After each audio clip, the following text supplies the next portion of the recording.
सिकंदर महान के बारे में उनके जीवन को जानेंगे और जो कुछ क्वेश्चंस इनसे रिलेटेड एग्जाम्स में पूछे जाते हैं लास्ट में उसका भी एक छोटा सा टेस्ट हम लगाएंगे। ओके, तो चलिए स्टार्ट करते हैं वीडियो को।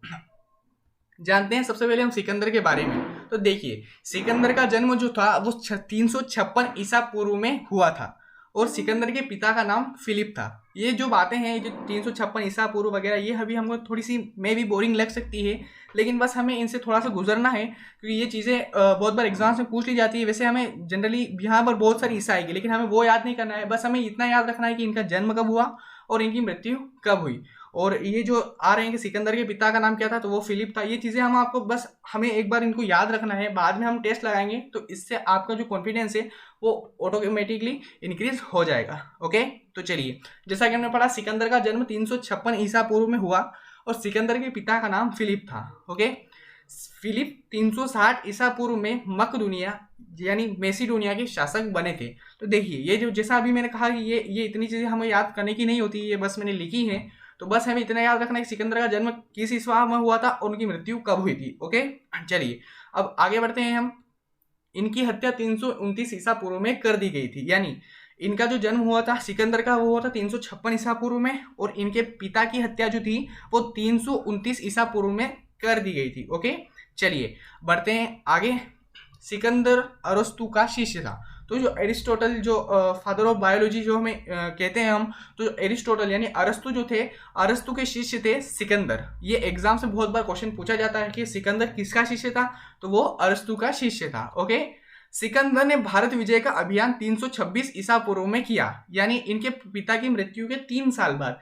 इनकी पिता की मृत्यु हुई थी 329 ईसा पूर्व में और इन्होंने 326 ईसा पूर्व में जो है भारत विजय का अभियान शुरू कर दिया गया था। जैसा हमें पता है कि ईसा जो है ये थोड़ा उल्टी चलती है, तो 329 ईसा में इनकी पिता की मृत्यु हुई और उसके 3 साल बाद जो है इन्होंने भारत विजय अभियान शुरू कर दिया। ओके, चलिए आगे बढ़ते हैं। सिकंदर का सेनापति सेल्यूकस निकेटर था।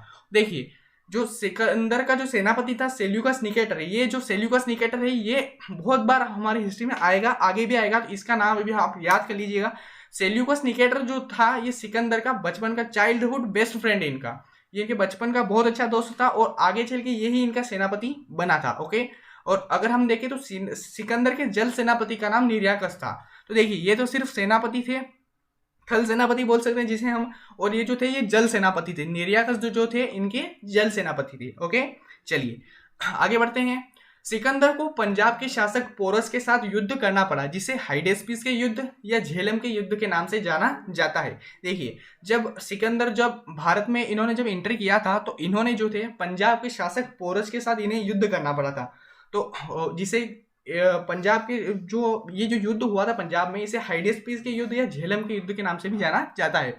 हुआ क्या था कि सिकंदर तो पूरा विश्व जीतते हुए आ रहा था, तो इसके पास जो थी वो बहुत बड़ी सेना थी, बहुत वास्ट था। तो हुआ क्या था कि जो हमारे ये जो राजा पोरस थे इनके पास इतनी सेना नहीं थी, इतनी पर्याप्त नहीं की थी कि वो सिकंदर का सामना कर सके, लेकिन इन्होंने बहुत ही बहादुरी से युद्ध लड़े, जिसकी उम्मीद जितनी सिकंदर ने नहीं की थी इससे अच्छा इन्होंने प्रदर्शन किया था युद्ध में।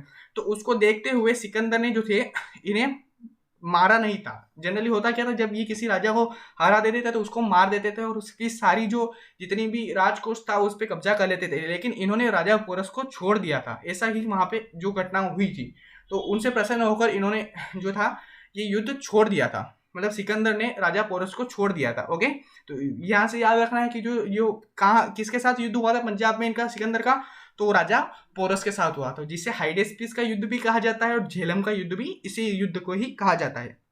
ओके, आगे बढ़ते हैं। सिकंदर के प्रिय घोड़े का नाम बऊ केफला था। ये जो घोड़ा था ये इनका बहुत ही प्रिय घोड़ा था, जिसका नाम क्या था, बऊ केफला। और इसी घोड़े के नाम पर सिकंदर ने झेलम नदी के तट पर बऊ केफला नामक नगर बसाया था। ये घोड़ा इन्हें इतना प्यारा था कि जब झेलम नदी के तट पे इन्होंने इस घोड़े के नाम पे बऊ केफला के नाम पर जो है एक नगर बसा दिया था। ओके, चलिए आगे बढ़ते हैं। सिकंदर की सेना ने व्यास नदी के पश्चिमी तट पर पहुंचकर उसे पार करने से इनकार कर दिया था। बहुत बार होता क्या, जैसे कि वो काफी दूर से युद्ध लड़ते हुए आ रहे थे, तो जो सैनिकों में जो होता है वो एक विद्रोह फैल जाता है, तो ऐसा ही कुछ हुआ था और उनके सैनिकों ने व्यास नदी के पश्चिमी तट पर पहुंचकर उन्होंने मना कर दिया था कि हम आगे बस हम अब युद्ध नहीं लड़ेंगे। उन्होंने हथियार डाल दिए थे, हम अब युद्ध नहीं लड़ेंगे, हम मतलब पलट के अब घर जाना चाहते हैं। तो बस ऐसा ही कुछ हुआ था वहां पर, और पश्चिमी तट पर जो है उन्होंने हथियार डाल दिए थे। हमें यहाँ से ये याद रखना है कि सिकंदर की सेना ने किस नदी के तट पर आके वो पलट गए थे, तो वो व्यास नदी। कौन सी नदी? व्यास नदी। ओके, आगे बढ़ते हैं। सिकंदर स्थल मार्ग द्वारा जो है वो 325 ईसा पूर्व में भारत से लौटा। ओके, देखिए 326 ईसा पूर्व में जो है, 329 में इनकी पिता की मृत्यु हुई थी, 326 में इन्होंने मन बनाया कि भारत को भी जीतूंगा, और ये भारत आए, और ये 1 साल के बाद यानी 325 ईसा पूर्व में यहाँ से लौटकर स्थल मार्ग से गए थे। किससे? स्थल मार्ग से गए थे। ओके, चलिए आगे बढ़ते हैं। सिकंदर की मृत्यु 323 ईसा पूर्व में बेबीलोन में, जो कहाँ पे? अभी अफगानिस्तान में, तो 33 वर्ष की अवस्था में हुई। देखिए सिकंदर की मृत्यु जो हुई थी वो 323 ईसा पूर्व में बेबीलोन में 33 वर्ष की अवस्था में हुई थी। ये बहुत बार आता है कि सिकंदर की मृत्यु, वैसे ये ईसा पूर्व वाले जो क्वेश्चन है एग्जाम्स में बहुत वैसे तो नहीं पूछे जाते हैं, बस ये पूछेगा कि कहाँ पर हुई थी, तो वो बेबीलोन में हुई थी। कहाँ हुई थी? बेबीलोन में हुई थी। ओके, चलिए अब हम एक छोटा सा टेस्ट लगाते हैं, देखते हैं कि ये वीडियो आपके लिए कितना हेल्पफुल रहा है। ओके, सिकंदर का जन्म कब हुआ? देखिए याद रखिए, अभी हमने पढ़ा था सिकंदर का जन्म कब हुआ था, तो वो हुआ था 356 ईसा पूर्व में। ओके, 356 ईसा पूर्व में इनका जन्म हुआ था, और इनके पिता की मृत्यु कब हुई थी? अभी हमने पढ़ा 329 ईसा पूर्व में। अच्छा, सिकंदर के पिता का नाम क्या था? सिकंदर के पिता का नाम अभी हमने पढ़ा था, क्या नाम था? बहुकेफला इनके घोड़े का नाम था। तो देखिए क्या नाम है? फिलिप इनके पिता का नाम था। तो ऑप्शन नंबर सी इसका राइट आंसर है। नेक्स्ट क्वेश्चन, सिकंदर के गुरु का नाम क्या था? सिकंदर के गुरु अभी हमने पढ़ा था एरिस्टोटल यानी अरस्तु। ऑप्शन नंबर डी इसका राइट आंसर है। ओके, आगे बढ़ते हैं। सिकंदर के सेनापति का नाम क्या था? देखिए सिकंदर के सिर्फ सेनापति का नाम पूछा है, तो क्या नाम था? Seleucus Nicator. क्या नाम था? Seleucus Nicator. और अगर जल सेनापति का पूछ ले तो क्या आएगा? वो आएगा निर्याकस। ओके, चलिए आगे बढ़ते हैं। हाइडेस्पिस का युद्ध सिकंदर और किसके मध्य हुआ? हाइडेस्पिस का युद्ध, जैसे एक और कोई सा युद्ध बताया था मैंने, झेलम का युद्ध, उसे सिकंदर और किसके बीच हुआ था? तो सिकंदर और पोरस के बीच। पोरस कहाँ के राजा थे? पंजाब के राजा। ओके, तो इन दोनों के मध्य जो कौन सा युद्ध था हुआ था? हाइडेस्पिस का युद्ध। और ऐसे भी आ सकता है हाइडेस्पिस का जो युद्ध है इसका एक और नाम क्या था? तो इसका अनदर नेम अभी हमने क्या देखा था? वो था झेलम का युद्ध। कौन सा? झेलम का युद्ध। चलिए नेक्स्ट, सिकंदर के जल सेनापति का नाम क्या था? तो जैसा कि अभी हमने पढ़ा, सेल्यूकस तो इनके थल सेनापति थे। ओके, बहुकेफला नहीं, तो कौन थे इनके जल सेनापति?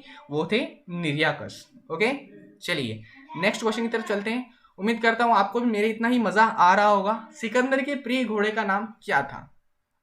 तो जैसा कि अभी हमने सारा देख ही लिया है, तो सेल्यूकस कौन थे? इनके सेनापति थे। फिलिप कौन थे? इनके पिता थे। तो बहुकेफला जिसके नाम पर इन्होंने नगर बसाया था, तो क्या नाम था इसका? प्रिय घोड़े का नाम बहुकेफला। ओके, चलिए सिकंदर की सेना ने कौन सी नदी को पार करने से इनकार कर दिया था? देखिए मैंने आपको कहा था कि नदी का नाम जरूर याद रखना। कौन सी नदी थी? झेलम नदी। आप मत लगाना यहाँ से, झेलम नदी नहीं थी। कौन सी थी? व्यास नदी थी। कौन सी थी? व्यास नदी। ओके, व्यास नदी के तट पर आके उन्होंने हथियार डाल दिए थे, व्यास नदी के पश्चिमी तट पर आके। ओके, चलिए आगे बढ़ते हैं। सिकंदर की मृत्यु कब हुई? देखिए सिकंदर की मृत्यु कब हुई? अभी हमने पढ़ा था 326 में नहीं, 326 में उन्होंने भारत आने का मन बनाया था, तो 325 ईस्वी में वो यहाँ से चले गए थे, और 356 में तो उनका बर्थडे हुआ था, तो उनकी मृत्यु कब हुई थी?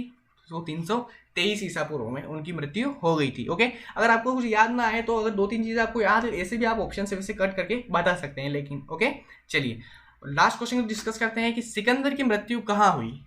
तो देखिए अभी हमने पढ़ा था मेसिडोनिया यानी मकदुनिया में, तो उनका जो था उनके पिता यहाँ के शासक थे। पंजाब और दिल्ली भी नहीं है। इसका राइट आंसर क्या है? ऑप्शन नंबर बी यानी बेबीलोन में जो थी इनकी मृत्यु हो गई थी। कब हुई थी? 323 ईसा पूर्व में। ओके, तो उम्मीद करता हूँ आपको ये वीडियो पसंद आया होगा। अगर आपको वीडियो पसंद आया है तो इसे लाइक करें, शेयर करें और चैनल को सब्सक्राइब करना ना भूलें। Okay, thank you so much.